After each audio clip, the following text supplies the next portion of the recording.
There's a Youth in This City by Robert Burns. He wrote, the first half stanza is old, the rest is mine.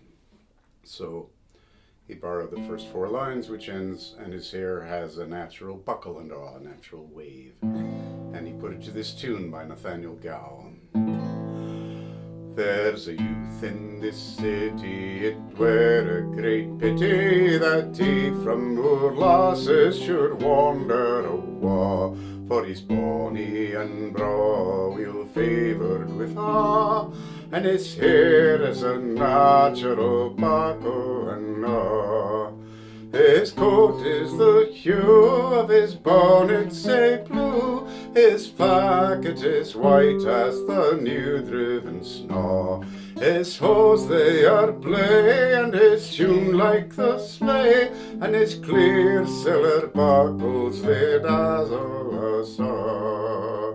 For beauty and fortune the laddie's been courtin, weel-featur'd, weel-tocher'd, weel-mounted and braw, but chiefly the siller that gars him gang till her.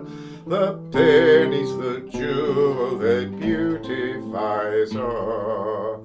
There's Meg wi' the mailin that fain were a haen, and Susie was daddie, was laird o' the hae. There's lang-tocher'd Nancy, maist fetters his fancy, but the laddie's dear sell he lose dearest of all. So he sent this, Burns sent this to his publisher, the Scots Musical Museum, with this note.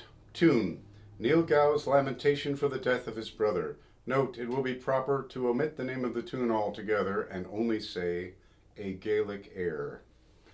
Quite diplomatic of him not to put this heartfelt tune written in memoriam by the son of Neil, Nathaniel Gow.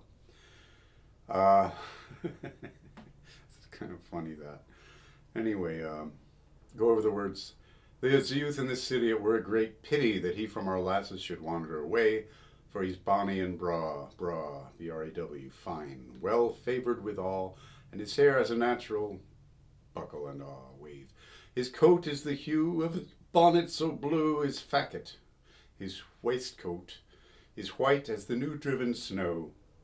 His hose, they are blae, his socks are blae, is B-L-A-E, is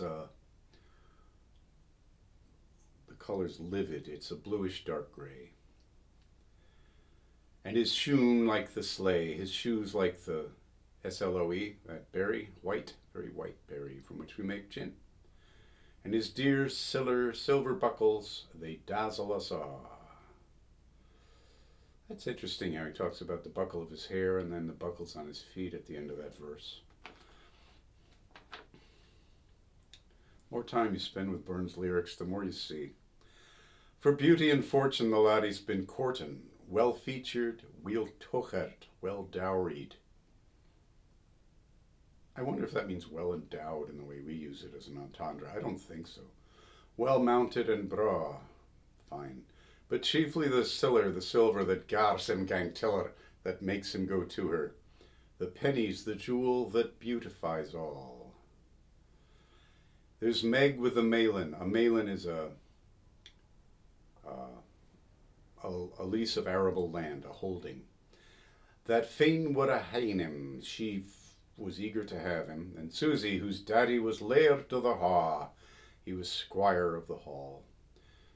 Small landowner. There's lang-tocher'd Nancy, maist, most fetters his fancy, but the laddie's dear self, he loves dearest of all.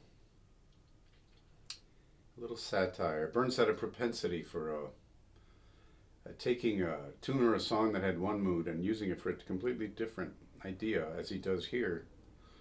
I mean, it completely suits this light-hearted satire, yet it was written as a lament. One more musical note. The Scots Museum left out this little quick 30-second riff into the B part. Ah, da, da, da, da, da, da, da, da, da. That. And they just made it an E, which is understandable. It's hard to sing, but